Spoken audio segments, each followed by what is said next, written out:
Welcome to Peace Freqs, a parenting and family podcast for the freaks, geeks, nerds, and weirdos, the outcasts who went on and had their own.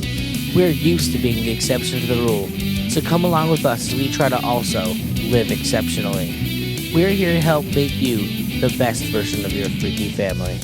Welcome, everyone, to another episode of Peace Freqs. I am Nikki P. here, as always, with my lovely wife and co-host, Lizzie. How are we doing there, babe? Not too shabby. We have a special thing today.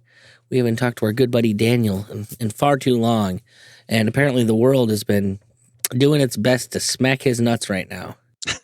And so I thought it would be a fantastic time to have Dan come on and talk to us a little bit about the dark, seedy underbelly of parenting. And I don't even want to say politics because you're not that political. It's just everything's made political or whatever it is anymore. Yep. So you can't have conversations without them being political. You can't talk about movies without it being political. Well, movies are political, all of them. It's too much money involved in that. Propaganda. Yeah. So why don't you start by telling us a little bit of what the hell happened? I got very little bit out of it, but I wasn't trying to force you to talk about things before you'd kind of had time to think about what you wanted to say on it.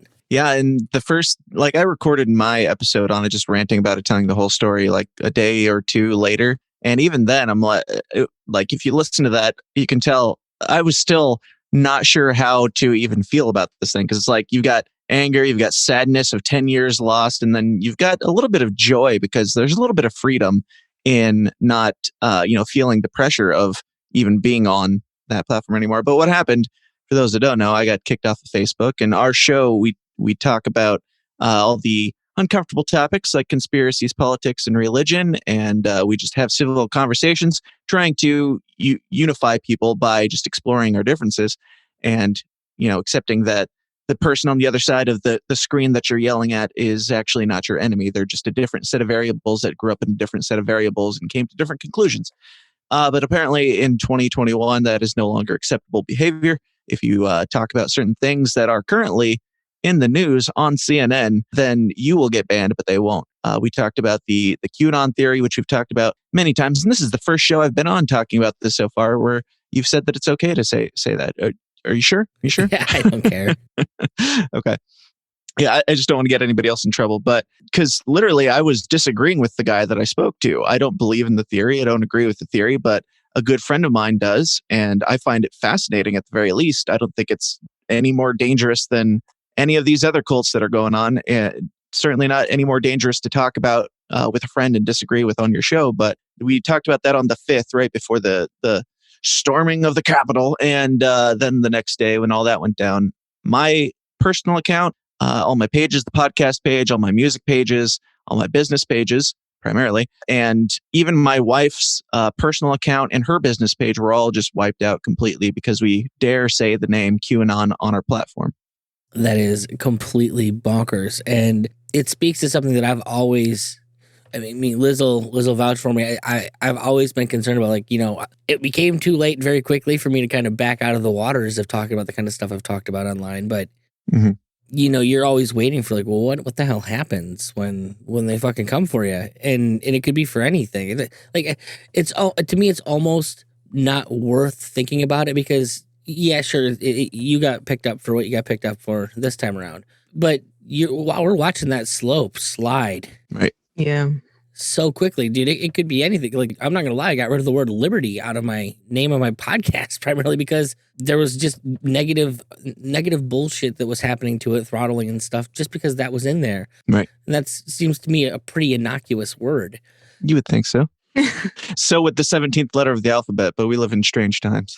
Yeah. Yes. Okay, how about this? What are the first things that happen? Because I don't think people realize how intertwined Facebook has gotten into their lives. You were talking about something that I would never even have thought about, in particular Kayla, in which she could no longer log into things that she needed to for work because, she took that easy way out and clicked the login with Facebook button back, 3 years ago, never thought about it again. Yep. And what are there other things like that we wouldn't even think of that just kind of creep in? You're like, holy shit, I could be locked out of important aspects of my life. Sure. Yeah. And like you said, people like us, we kind of see the writing on the wall, but you still don't act. It's still a surprise when it happens, Yeah. especially with all the stuff that I've talked about over the years. Like for this to be the straw that broke the camel's back, come on. Yeah. Well, exactly. I mean, you've talked about some crazy stuff like child sex cults over in England, but Yes. with the 17th letter of the alphabet, that's what does it. Yeah, so that's the dangerous thing. But yeah, it directly affected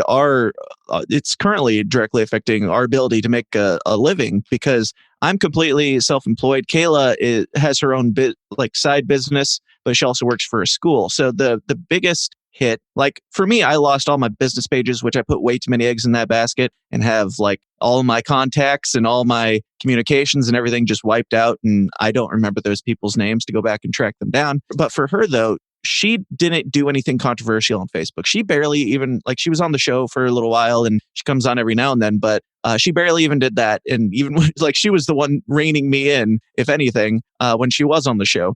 But they wiped her out just guilty by association. We can only assume it's because she was an admin on the podcast page. Well, we know that they did that with punk rock libertarians back in the day when they took punk rock. It was I think Free Thought Project is what really cascaded everything. But everyone who was involved with Free Thought Project that happened to be an admin on another page, everything, like basically that whole web of admins, well, those guys were all helping build each other up. It was a great community effort to help build pages back then. Well, when they all were taken out, it was strictly because so-and-so is an admin on this page. Well, they're friends with so-and-so who's an admin on this page, and they just spider-webbed out from there. And we're talking millions and millions of people that were connected. One of the biggest issues here is that she needs Facebook to be able to do her regular day job, which is she does like PR and communications directing for a local school. So it's just like small town community stuff. And she's never done anything edgy because of that. And not that she's not an edgy gal, but she keeps it on the DL. But she's not able to, like, she tried getting back into Facebook, tried setting up new accounts. It wouldn't let her. I was lucky enough that I had an old account that I hacked back into, but she's not able to do her job. Like, she had to go take her sister's old account or something in order to just be on there. And she's not posting anything at all or even having a presence, which is odd. But all of that just for being guilty of associating with her husband, who associated with his friend and disagreed with him on a topic that is currently mainstream news. That's the level of thought crime that we committed. Well, and this is the thing that I've always kind of gotten into with people is that everyone's like, well, if you stay small enough, it won't matter. You're not the world's, not that you're doing poorly, but you weren't the world's biggest podcast. No. You're not changing millions of people's minds every day. You're not the Joe Rogan Experience. No, I make a whopping $150 a month off the podcast. So yeah, which after working on Jorgensen's campaign and all that, we were growing. We were seeing some numbers go up. But I'm not going to pretend like it's not that, like, we were big enough that we can just be like, I don't know, Trapped or somebody who's like, hey, come join us on Parler, and then they have 100,000 people go join them on Parler. Not anymore. They don't. Yeah, about that. Okay, I'm speaking hypothetically, if we were allowed to have alternative platforms still. Right. Well, but that's honestly that in and of itself is also bonkers. Like, to look at what's happened with Parler, which was not a small operation, and to think that it's completely okay with people to just disenfranchise that many people all at once. Right. And I'm going to be honest, most of those people are not like, I don't know where maybe I just didn't hang out in the right parts of Parler, but it's not like it was a bunch of nut jobs. Most people over there were pretty damn civil. Most of them were just reposting things that they already posted on Facebook and Twitter, just trying to build their community. Like, yeah, it wasn't a great site because nobody really interacted that much, but oh, really, dude? One thing I have discovered is that you find the people that interact. Like, for me, I found my way to MeWe. I used it 2 years ago, hated it. Used it 6 months ago and hated it. It was just boring for exactly what you said. Like, there was no community on there. And then what happened? Yeah, I fell in with the Survival podcast. Yeah, Jack Spirko's a survival podcast community. Okay. And every one of his groups is just blowing up. There's constant community, people constantly talking. And I think it's just, you have to find the places where things are at. I always struggle with that personally on Facebook. Like, I'm just not good at Facebook. I in general, I'm not good with our community because I don't like memes. Sure. Like, it's just not basically. Bad place if you don't like memes. Well, and not that I care that I see them or not, but Sure. it's like if you don't have them, no one really cares about what you've got to say either. Nick gets triggered every time somebody posts any image with text, anything that's not just black on white text. It just gets angry. Well, because for any meme I would try, there's going to be like 30,000 words in it. Yeah, it's true. Or my favorite meme I've ever created. No one understands it. Yeah. Nobody gets it. Oh, I had the same thing recently. Like I put out that Bart Simpson meme that was like him writing on the chalkboard. It's basically this big long I remember it. Big long thing. It was funny. Yeah, and nobody understood that. I was both a Nazi and a communist sympathizer at the same time because neither side understands nuance. But yeah, it's I thought I initially started out trying to figure out a way to type it in as few words as possible, but still get the point across. And I was like, no, I'll just have Bart Simpson say it so people will pay attention. And it worked.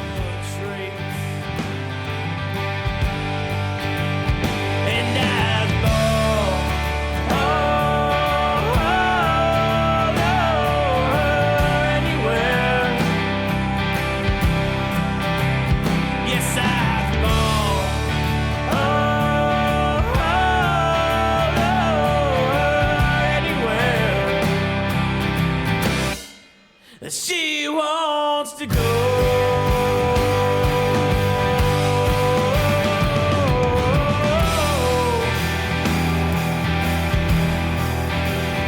Yes, I follow her anywhere she wants to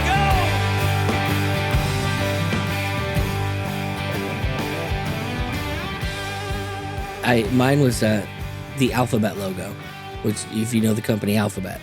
Yeah. And it always fascinates me that they're the company that owns Google. Yep. And I just always thought, it's like, wouldn't it be fucking hilarious if all the feds, like, they created Alphabet as like the overarching company that owns all these groups, and they called it Alphabet because it was just a combination of all the alphabet soup agencies. And so it's like hiding in plain sight kind of thing and trolling the conspiracy theorists.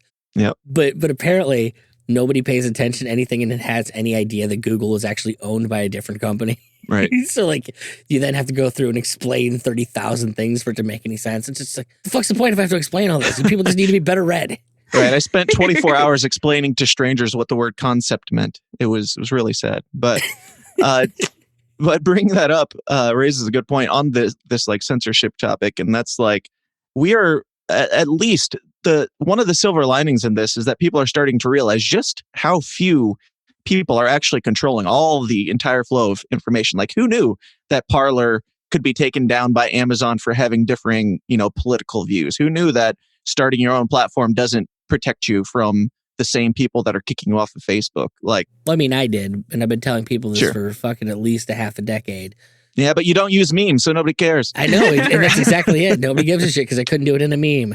Yep. Like, you need. How do you? The problem is, it's all about freaking shell corporations and who owns what, and Right. it's like, how do you explain to people? Well, we need to go back and we need to remake the internet from the beginning and start there, and then we need to remake all of the payment providers. Right. Like, Right. just need to You got to remake figure everything. out how to convince everybody to go join new internet. And they should have done it 5 years ago when Alex At Jones was kicked off. Right. Like that's the thing. Like, especially with the conservatives, like, we told you this was going to happen and you didn't fucking believe us. And if you did, guess what? Gab's actually not going to be doing too bad from what I understand. They've built resiliency in over the past couple of years because they got fucked with early. Right. Now, had Parler just done a few things differently as far as Right. hosting goes, they could have weathered it. You would think they would have took note from Gab seeing the storm coming like a long time ago. But the thing is that they capitulated to all the big stuff anyway, so that they wouldn't become Gab. It's just they thought that they were safe, same as Right. those conservatives did. It's like on the long scale, nobody's safe. Like they're gonna come for you. First, they came for Alex Jones, and I said nothing, for I was not Alex Jones. And then, You weren't far from Alex Jones. In fairness, hey, you cover the same topics. we did cover the same topics, probably a little bit more skeptically and less angrily than Alex Jones. But Yeah, I knew it was coming eventually, and I was stupid to not, seek independence a long time ago. And that's like my main reason for wanting to go on all these other shows and stuff is not just to like cry about my poor little Facebook page getting deleted, but to warn people, hey, pull your stock out now. Like stop pouring all your time and investment into a company that clearly doesn't give a fuck about you. Like start seeking the best ways to do this stuff on your own and build your audience without the need of the empire. Well, and in particular, the reason that I wanted to have you on is because we hear about this stuff happening all the time. It was, for me, a little bit more jarring because I know that you're a person that supports yourself. You are your own boss. Yeah. And you have a family. You've got kids. You've got a wife. You've got people that rely on you. And thinking about letting them go. Can't afford them anymore. I mean, I think about letting the kid go all the time, but they're not pulling their weight around here anyway.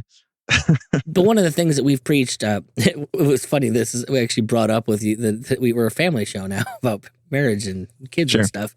Oops. But no. Trust me, we're not that kind of parenting show. Yeah, we're for the other people, right? But the good parents. One of the things that I've preached actually since day one, and I do believe this, is that look, this shit's going to come for you one way or the other. The cancel culture and the mob will eventually show up at your door. And I would rather have hours and hours of me talking myself to fight back whatever they're going to say I said. Yeah. So the more content that I create, the more of me there is to counteract whatever they're willing to say. Yep. Will it matter in the end? Because they're just going to take a 5-word half sentence and make it mean something completely different and try and cancel you for it. Well, the thing is, I think they could do that either way.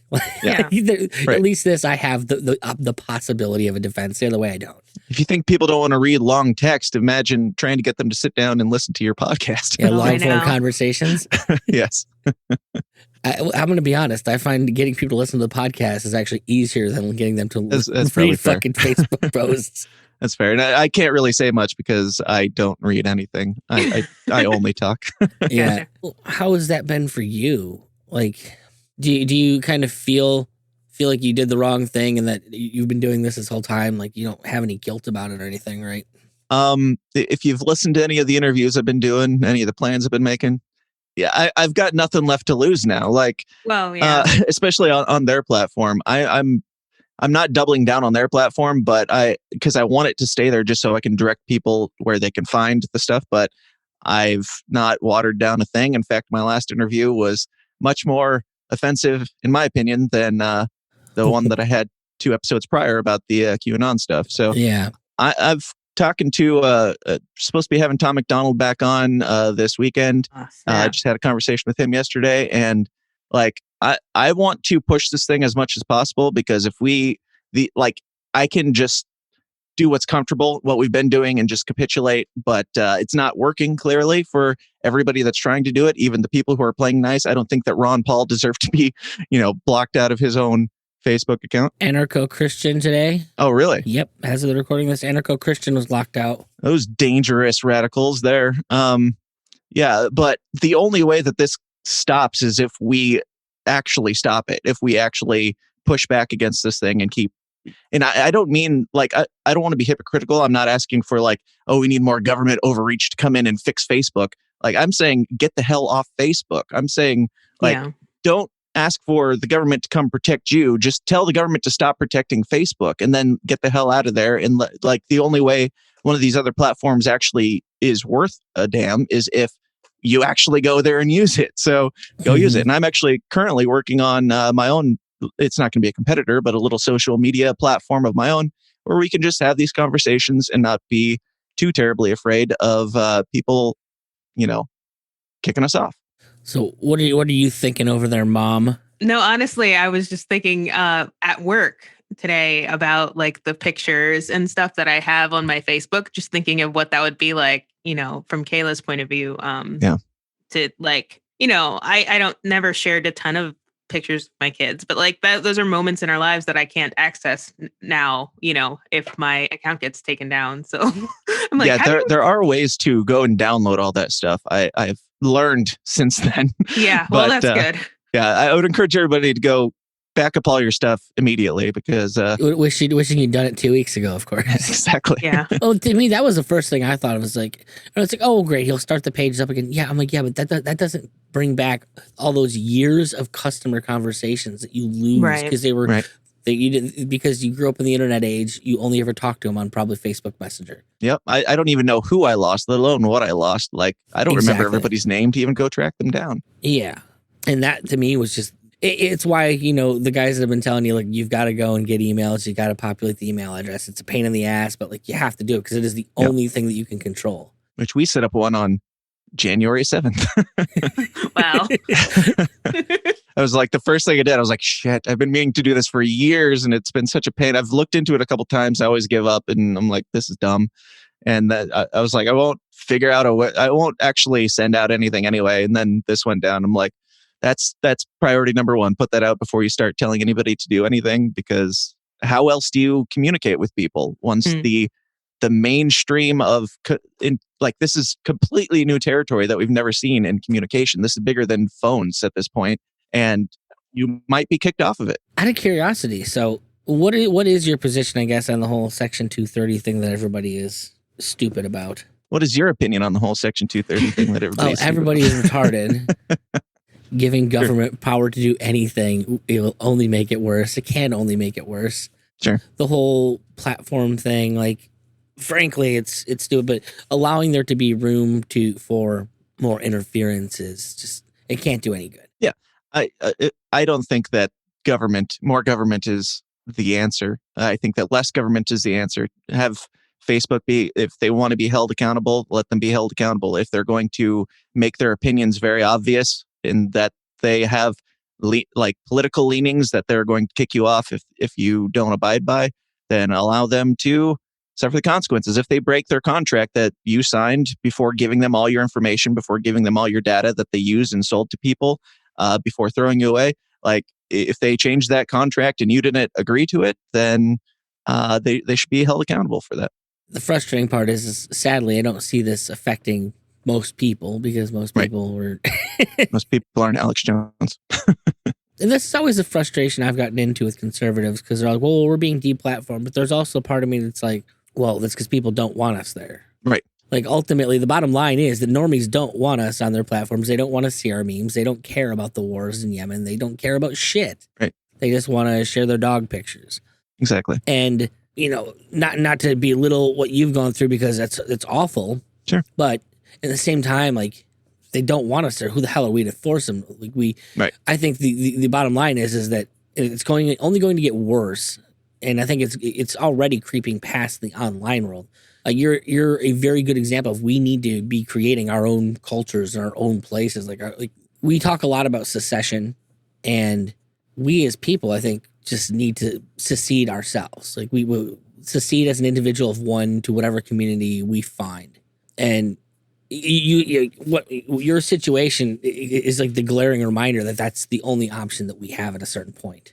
Yeah, absolutely. It's like, there's arguments to be made on both sides of the thing. And libertarians, the main problem that I have with libertarians is them celebrating when somebody, like, not that I've seen people celebrating that I've gone down. There are certainly friends that I've, quote unquote, friends that I've made in the Libertarian Party over the last year in the campaign who aren't friending me back for some reason. So it's been a silver lining of weeding those people out. But it's like, I think this is more akin to book burning than it is to cake baking. Like, this is, you are not allowed, like, certain people own all of it, and you're not allowed to have certain thoughts on, like, if we were talking now, as we are, about QAnon on Zoom, and Zoom said, if you've ever talked about QAnon, you're not allowed to, have that thought anymore. I don't think the Chinese care. That's why I'm okay with Zoom. No, sure. Yeah. I just think it's a dangerous game to play when we're not even allowed to question the authorities, and we're not allowed to have conversations even about liberty, even about freedom, even about, if you're anything against the powers that be, then you are susceptible to the same fate. Well, so here's something to really ponder over. I don't know how closely you've been following what's actually been going on with President Trump, but I saw yesterday officially Deutsche Bank is refusing to work with him. So literally the biggest bank in the world is refusing to work with the standing president of the United States of America. Yeah, and it's not like he doesn't have a little bit of money that would benefit them greatly. Like this, they don't even care about bottom line anymore. This is like thought war, and I don't want to say they haven't cared I don't about want to bottom say line in a InfoWars or while. anything. Yeah, exactly.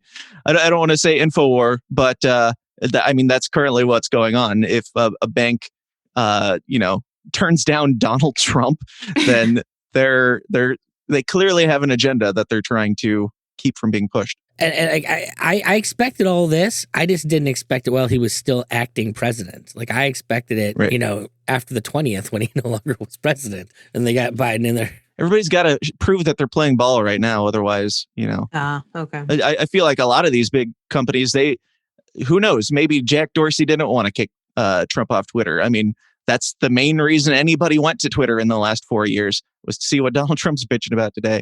Like he gained so much from that man, and he's like, their stocks are tanking right now because who cares about Twitter if they're going to kick? Like they also kicked off 70,000 people yesterday for being associated with QAnon stuff. So I don't know.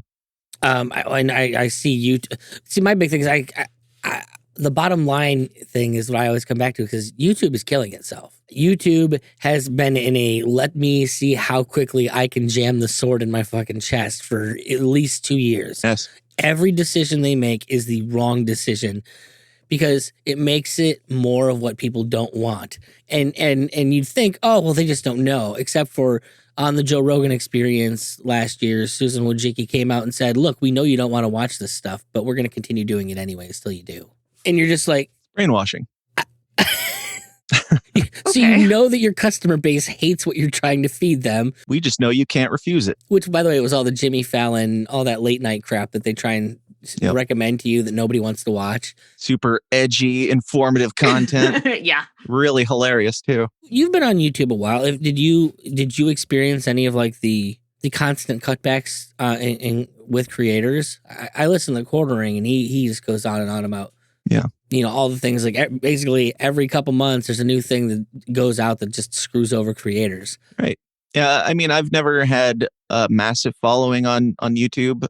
Some of my bigger episodes, like Tom McDonald, I think that one has like 15,000. Those are like the highest numbers. Usually, like, I'm pretty sure that YouTube has been keeping people from seeing my stuff anyway, because I set up a backup account that the numbers blew up on immediately before they realized that what I was posting. And then they slowed way down. But I've never put that much stock into YouTube. I don't care about monetizing YouTube. I never expected to make money off YouTube. Yeah. And especially now when you can't even say such dangerous things like the name Amber Heard without having your video flagged and removed with her thing and Johnny Depp. But I've had a couple strikes on YouTube. They struck me down recently for talking about the Pizzagate theory, which I had talked about 3 years prior to this strike. So they left it up for 3 years before it became offensive. And then they were like, no, that's bullying. They said it was bullying for me to talk about theories about elitist pedophiles. Whom are you bullying exactly in that? The elitist them. Google. I'm bullying Google. Which definitely exist. Okay. Because Jeffrey Epstein proved that they absolutely exist. We live in a day and age where there's a literal elitist pedophile ring, and only 2 people got in trouble for it, because apparently that's all it takes to run an entire island with elitist pedophiles. But I'm a bully. I'm just so mean for even questioning the existence of what we know to be true. Repentance. You know we gotta hold on, repent, so we can make the fire. Repent, to burn down Babylon. Repent, praise to the Messiah. Repent, you know we gotta hold on. Repent, surrendering the river. Repent, a mission to Zion. Repent, Elijah will deliver. Repent, repent, repent. Gold and silver, dollars and cents, no temptation. Repent, repent. Americans, repent. We no pity. Jamaican, repent. No pity and no city. One government, theocracy. No witty, no watty. Swiss. No nitty, no gritty. To make answer. One God demands the pound shilling and... Oh my goodness, man. So what is your plan moving forward? Like how are you talk about fighting back and, you know, making yourself more resilient. What does that actually entail? Well, right now, it entails it's a lot of work. I'm setting up the Facebook stuff, knowing that it's going to be gone. I've got my business, 2 of my businesses back up, and the podcast page back up. And on those, like, I'm posting a little bit on the podcast because, I mean, that's kind of the only reason I'm back. And that's kind of like even my business side of things. A lot of that was trickled down from the podcast, even because I had a lot of people come in from the political side of things while I was on the campaign. So that was kind of priority number 1, was getting that back up and running and telling people what happened. Even on my business pages where I don't normally post anything controversial, I put an explanation. I was like, you know, I'm not a Republican. I'm not a Democrat. Didn't vote for either of these 2 retards. And I don't care if you What's did. your first problem? You're not playing their game, damn it. Exactly. I'm some sort of evil nuance that tries to unify people. But on the business pages, I'm like, I don't care what your politics are. I don't care if you care what my politics are. That's not what I'm here for. However, it must be pointed out, because people will assume, they'll assume that I was this crazy Trump supporter. If all they know is I was banned and then I came back, they're going to be like, oh, well, we can't trust that guy. He must be a racist. And it's like, it's sad that it has to even be said, like it fucking matters what my political leanings are while I'm filming your wedding, but it must be said so you know that I just got kicked off for bullshit reasons. Now I'm back and you can find me here is pretty much all the business things say. But also set up like Discord, MeWe, I've lost count. We're kind of scattershot, just throwing up everything on all the media platforms to see what sticks. And just started working on this new little platform over the last couple of days, and hoping to have it up and running within the next month or so. Nice. I had something I was going to say, and I completely forgot what it was, Liz. What was it? I couldn't tell you. I blame Liz. Yep, that's fine. You can blame me. It's the cat ears over there. Yeah. I like the bunny ear headphones, by the way. Yeah, they actually work better than the actual headphones I had for the show. Is the sad part. That's awesome. Win-win. Yeah. So here's going to be a weird question. Do you address this with the kids at all, or do you have plans of like kind of how to help them in their lives in the future? Or do you think it's going to be so fucking different and weird at that point that it's not even worth bothering? We've addressed it with them just because, I mean, they know when we're pretty open with them. They know when we're upset about something. They know when something's going down, and we didn't want them. It might help to know how old are your kids, if you don't mind me asking. 9 and 11, and that is don't look yeah. into that conspiracy, guys. No, they're old enough to have an idea what's going on. So I ask. Yeah, sure. And so they know about Facebook. They're not on Facebook or anything like that, and we will never let them be on it at this point. Sorry, kids, you had your chance, but Zuck threw it away for you. But yeah, we've kind of told them what's going on and explained the situation and why Daddy's got to work some late nights this week, and Daddy's not eating much, and Daddy's a little testy right now. But most importantly, like we're trying to we're reading to them like the Tuttle Twins and stuff like that. We started reading the The Law with them recently. They weren't fans, but we're just trying to like plant some seeds in their mind. Like the Tuttle Twins version of the book or the adult one? No, just the adult one. Kayla, I came down and Kayla was reading it to them, and our son was just like, I don't know what any of this means. What's that? Irma loves the Tuttle Twins. Yeah. We're supposed to be having the creator of that on soon too. Oh, neat. Have you watched the animatic for the cartoon yet? No, I didn't know it was out already. The animatic is up on the website. Someone shared it in like one of the Spearco groups actually. And Irma and me watched it the other day, and it's hilarious. Nice. But did you know who they actually got? Like who's producing the show? I don't know anything. No. So the actual cartoon is being produced by the guys that made all those stupid commercials, like the Squatty Potty like the guy that gets your attention. Yeah, those really really funny commercials. Yes. the one creator there, I guess, or one of those guys is like 7 kids and contacted Awesome. Connor about doing it. He loved it so much. So it was weird cool. to find out like that one of those guys was kind of on our side, I guess. Sure. Yeah. Those guys are incredible at marketing. So why not? Like, you can knock the stupid products all you want, but you watch it every time. So Yeah. whatever, they're doing something right. Well, what is it? I've never ever bought anything from what's it called? That soap company I love. Oh, Dr. Squatch? Dr. Squatch. Yeah. But I will watch a Dr. Squatch commercial any fucking time I see one. Right. Right. Because- and nobody voted for Joe Jorgensen, but you still loved my videos, right? This is true. This is true.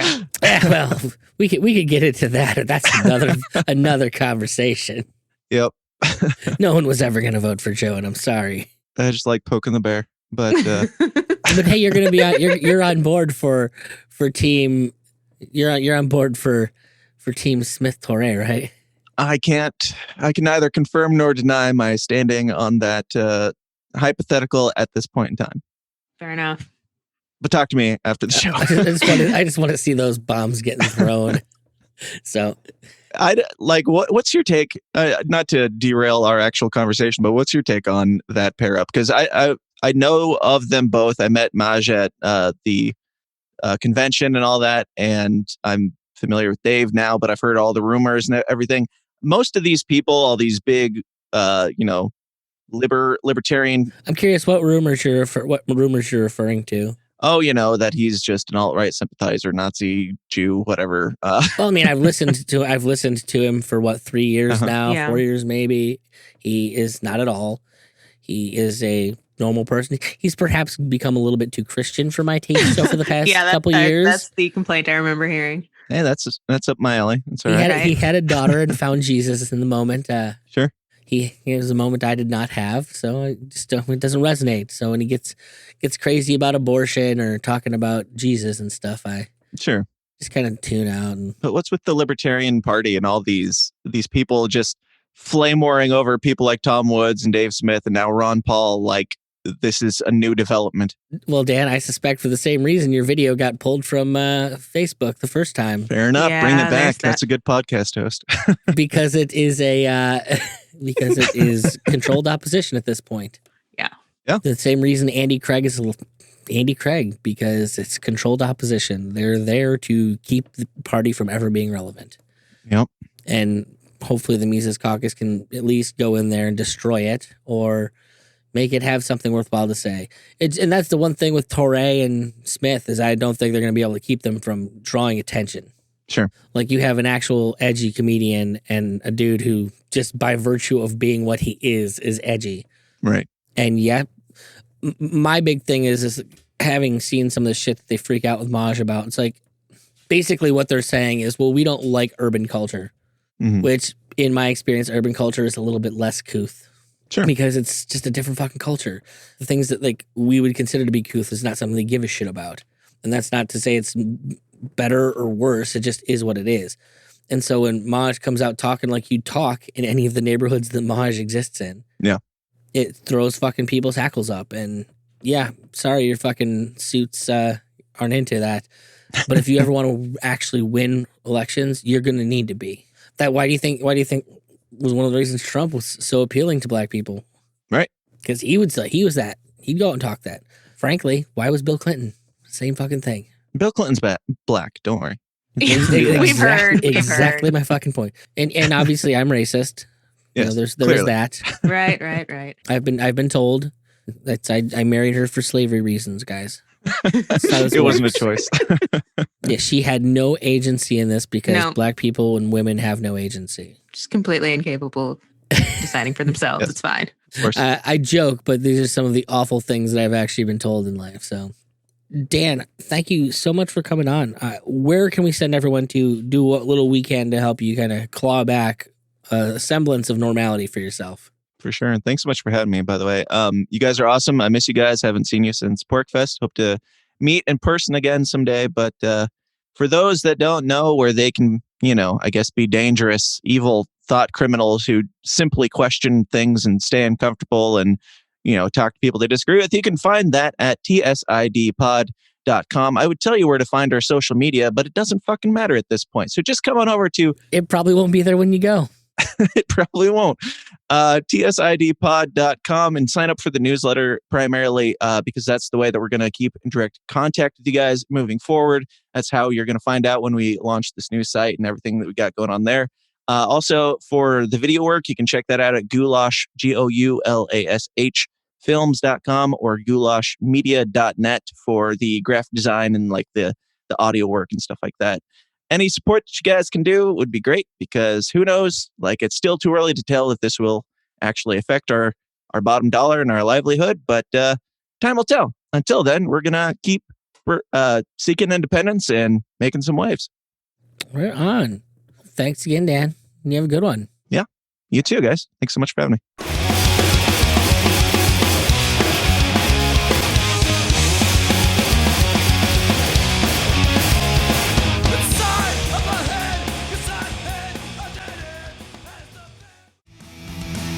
This podcast is a proud creation of the Mad Audio Lab. For more information, check out madaudiolab.com.